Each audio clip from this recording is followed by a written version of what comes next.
rabbit ears, Beatles, not the bug, but the car and the band, bell-bottoms, and 45-cent Big Macs. This is your pop culture time machine back to the groovy 60s as we compare life today to life in the 1960s. The 60s was all about the space race, which peaked with the moon landing on July 20th, 1969 to close out the decade. These days, though, the outer limits are mostly left to SpaceX rockets or celebrity space tourists like William Shatner's atmospheric adventure in 2021. But really, it's the down-to-earth tech used in our everyday lives that has changed the most since then. Standard definition over-the-air rabbit ear TVs of the time would be no match for your smart TV or tablet. And the three major over-the-air networks provided way fewer viewing options than we get from Netflix, Hulu, and Disney+. While color TVs started to become more common by mid-decade, in 1965, a 21-inch GE color TV cost $499, which is about $4,700 in today's dollars. And if a 60s drive-in movie night might sound quaint, it couldn't hold a candle to seeing an IMAX movie in today's 4K surround sound theaters. Of course, when it came to the internet and Wi-Fi that powers today's tech, it was non-existent in the 60s, so the world was a less connected place without social media, email, or e-commerce. You could keep in touch by calling friends on a rotary phone plugged into the wall and handwritten letters sent by mail. But there's no comparison to today's portable smartphones available with FaceTime and instant messaging. After all, it's much faster to slide into someone's DMs than to slide a letter into the mailbox. Now let's talk 60s grub. Tuna casseroles, TV dinners, and jiggly jello mold desserts ruled the kitchen. In today's households, we speed up the process with air fryers and microwaves, or have the option of Grubhub, DoorDash, and Uber Eats to bring dinner to our door. Dining out options have also changed since the 60s, with fresh ideas like fusion cuisine, plant-based entrees, and even avocado toast. But one constant in the food world is still our love affair with fast food. We owe much of the modern quick service and fast food restaurant industry to the 1960s, which was where the franchise formula took off. After World War II, there weren't more than a dozen restaurants across the country that could be defined as chains. But by 1968, more than 200 had spread from coast to coast. Names like McDonald's, Burger King, KFC, Arby's, and Taco Bell all spread their deliciousness throughout the decade.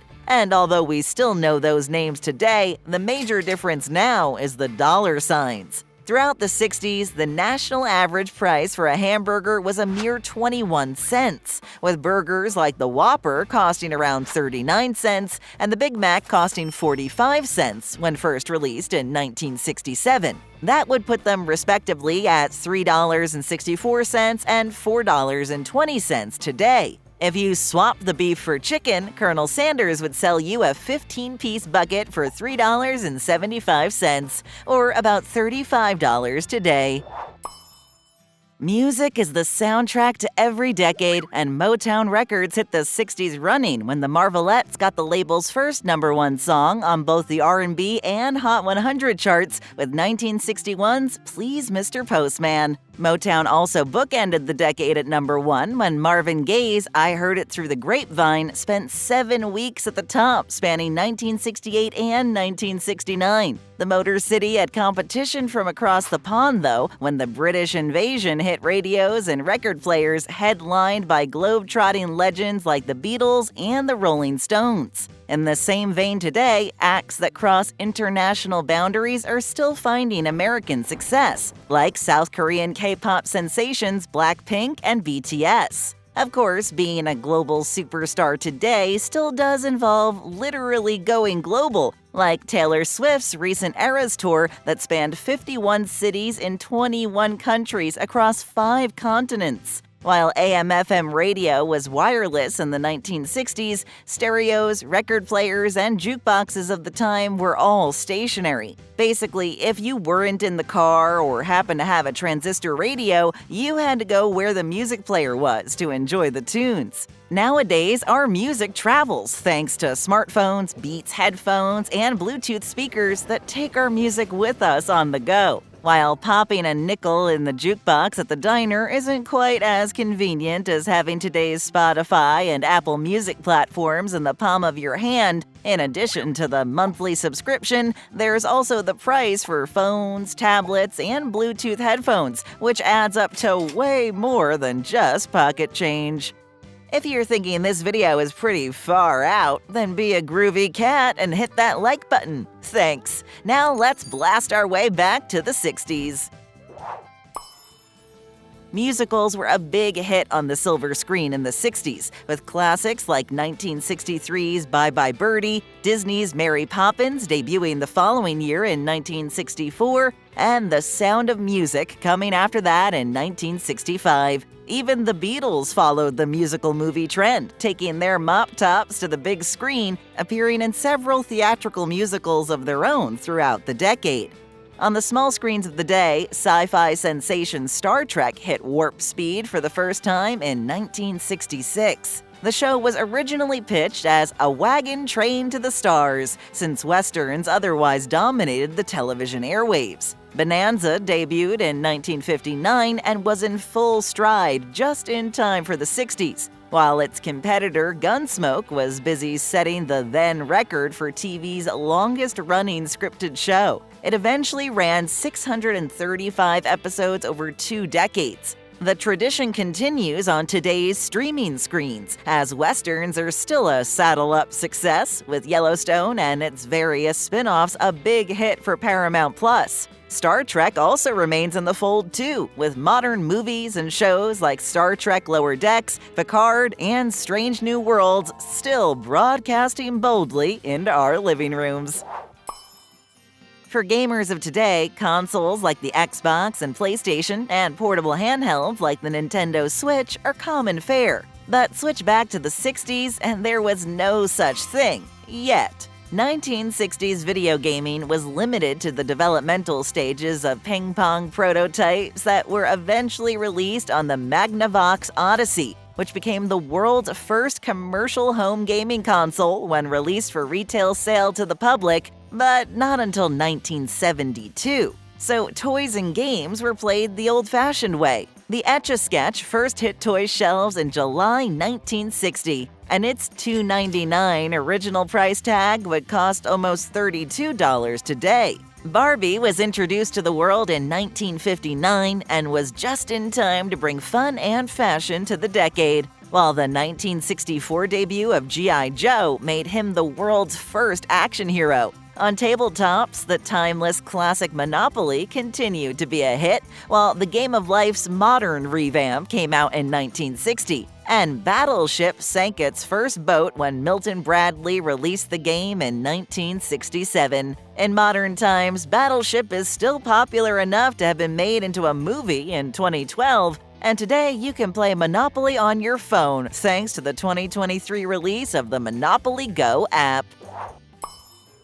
In today's non-stop media madness, it's hard to picture a time when every bit of information wasn't at your fingertips. But in the 1960s, staying on top of current events required a little more effort. Keeping in the loop with the news was primarily done through print newspapers and those low-definition boxy TVs we talked about earlier, which only broadcast the news on the big 3 networks, usually at 6 when everyone was home from work, and 11 at night before Johnny Carson and The Tonight Show came on. Decades later, cable TV and the 24/7 news cycle hit the airwaves, powered by 3 all-news networks, CNN, MSNBC, and Fox News. Fast forward to staying informed today, and both the text and video forms of news are readily available on smartphones, tablets, and laptops. And unlike an awkwardly rolled-up newspaper, that phone can fit conveniently in your pocket. For school-aged kids boosting their brain power, there wasn't a computer or tablet or TI-84 calculator in sight.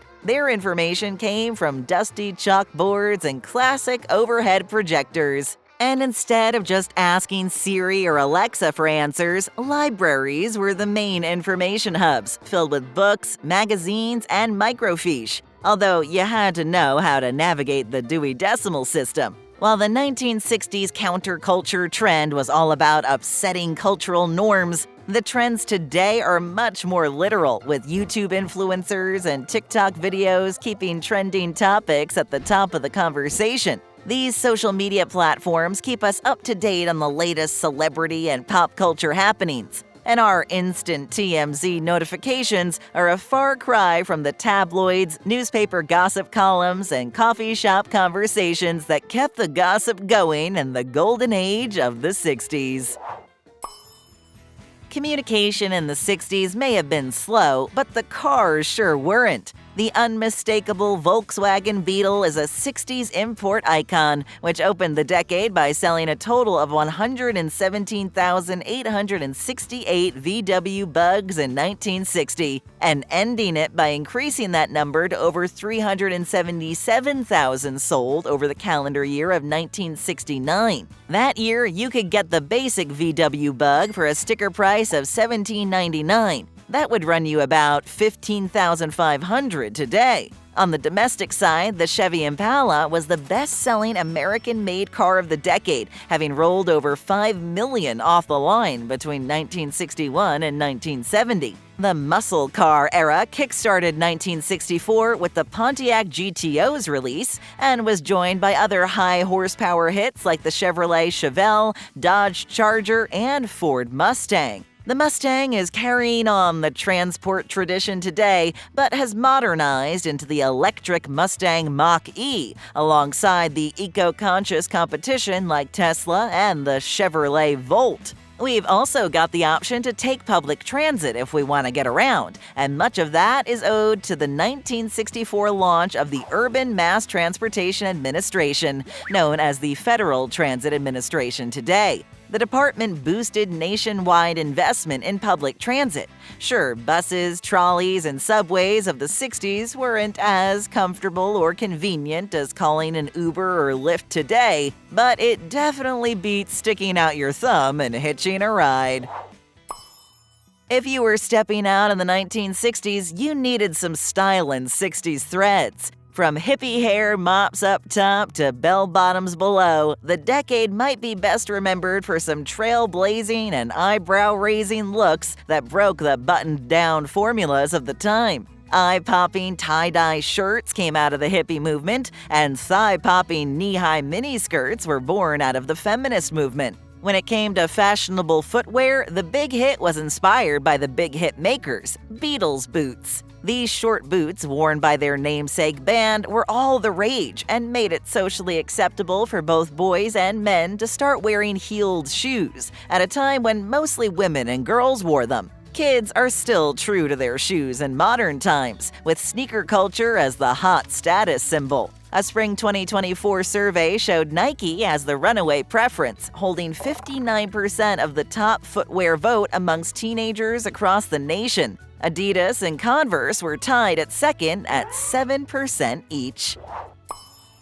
It's time to talk business, and if we're gonna talk business, we've gotta talk branding. The megastars of today's marketplace are names like Google, Apple, Microsoft, and Amazon, as e-commerce and tech follow us wherever we go. Branding billboards in the 1960s, however, were more familiar names like Coca-Cola and Pepsi, or global airlines like Pan Am, as the jet age brought air travel to the masses. Pan Am Airlines peaked as the 60s passed, and by 1970 had routes to every continent except for Antarctica and flew to and from 86 different countries. Back on the ground, sports were big business back then, just like they are now. Fans flocked to stadiums as a new single-season home run record was set in 1961 by the New York Yankees' Roger Maris with 61 dingers. To look at the bigger statistical numbers that broke those 1960s records, today we've got bigger contracts to compensate the athletes for setting new standards. In that record 1961 year, Mickey Mantle had baseball's biggest contract at $75,000, worth approximately $644,000 today. Things have certainly changed over the course of 6 decades, much of it for the better. However, maybe some people long for those simpler times. A time when you left the house and no one could text you, email you, or even call you. We've got more decades for you to relive, so stay right here and check out another nostalgic Now and Then video with that modern twist.